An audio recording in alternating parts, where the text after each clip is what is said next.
a Sweeney, son, and we've not had our dinner. Hi, I'm Alistair McIntosh, Chief Executive of the Housing Quality Network, and welcome to this week's edition of First Things First. As you can probably tell, I've been getting in shape for the new inspection regime by watching old detective shows like the Sweeney on Netflix and Prime and all the rest of us. I am raring to go. Right, I'm not the only one who's been delving into the past.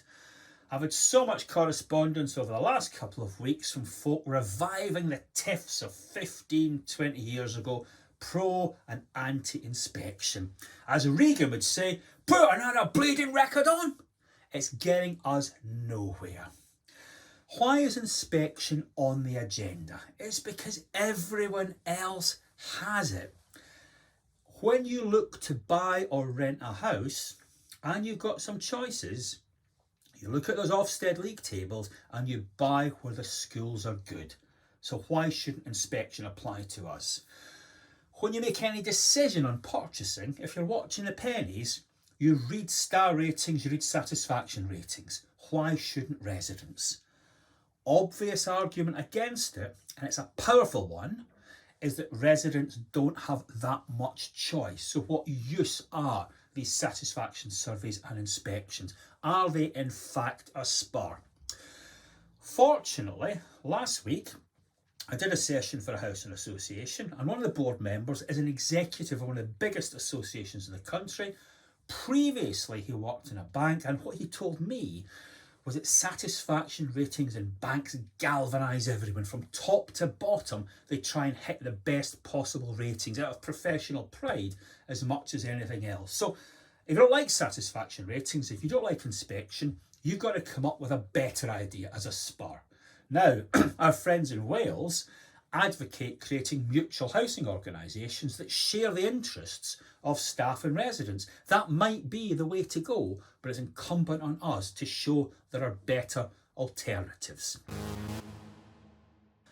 When we look at inspection, read the current regulatory rules set out by the English regulator.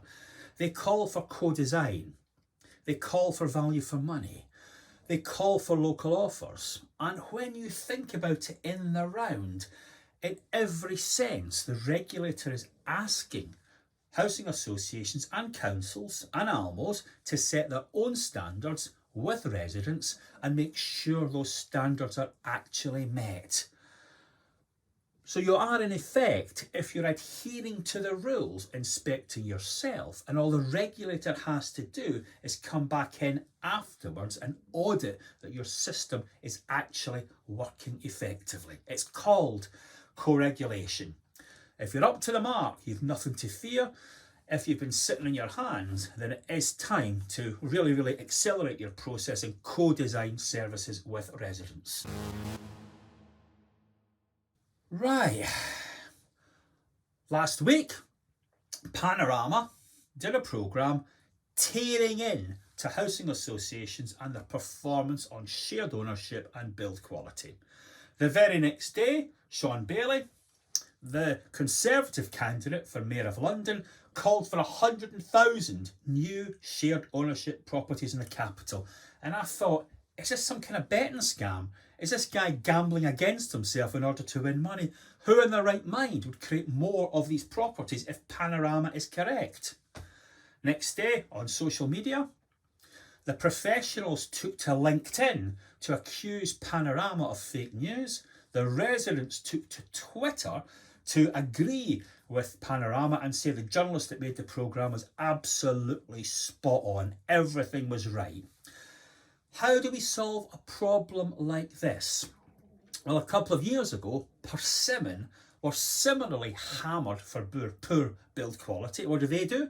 They asked Stephanie Barwise, the independent QC who's currently working on the Grenfell case, to write a report on their standards and quality for shareholders, members of the public and everyone else to get some confidence back in their product. And boy, she wrote a really hard-hitting report. Let me just read a few lines from it, if I may. Persimmon's culture must change. Many of Persimmon's employees, customers and stakeholders wish Persimmon to change, and in a changing regulatory environment, Persimmon cannot afford the stigma of a corporate culture which results in poor workmanship and a potentially unsafe product. Now, I don't know if that applies to the associations that were featured in the programme, but I do know this. I think what they ought to do collectively is get a report like the Barwise report, find out what the truth is, put that on the table, and then we can move forwards. We do need an intermediate tenure given how high house prices are. There'll always need to be something like shared ownership. So let's try and get it right for everyone. Doing us a lot of damage at the moment. Got to put this behind us. Last week, the regulator for social housing issued its long-awaited sector risks report. It comes out every year, and every year we look at it and we start to wonder which is the actual risk that's going to cause us the most problems this year. For me, and I hesitate to make any predictions here, for me, the one that stands out a mile is ransomware. We've already had a situation where flagship housing has been attacked and some sort of ransom is demanded. I don't know all the details of that, but don't get complacent. Don't think this is just flagship. This could happen to you or me. It's certainly one of my biggest worries. Flagship, lovely housing association, chief executive from Glasgow, so he must be good. And he used to play for St Mirren, the Juventus of Paisley. Alec Ferguson was the manager of St Mirren for many years. He then went on to Manchester United.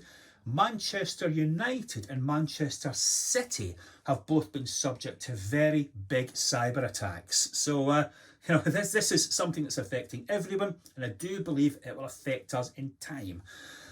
I spoke to some experts this week, and what they told me is the big problem with cyber attacks is you go to some very poor countries and you find they've got great universities, many maths graduates, many science graduates, many programming graduates, but nowhere legitimate for them to work. So what do? They turn to crime and, in effect, cyber attack factories. And in that context, you do wonder what the point is of reducing our foreign aid. At the moment, these cyber attacks, I regret to say, are the most brutal and ruthless form of levelling up.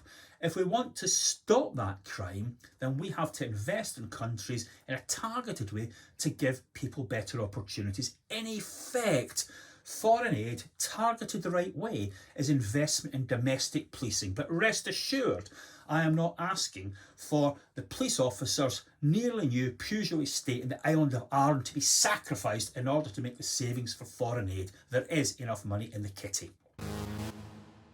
Finally, I got a lovely letter from Phil Saunders from Nottingham this week.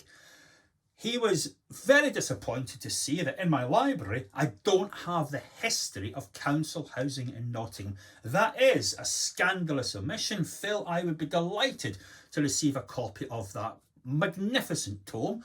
But I did buy a new book this week. I'm sure you'll be very interested to see it. 1 second, ladies and gentlemen.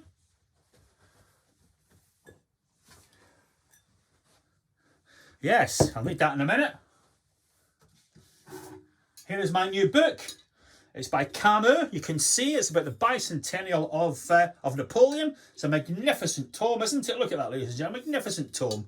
With one big added advantage. Yes, indeed, ladies and gentlemen. It contains cognac.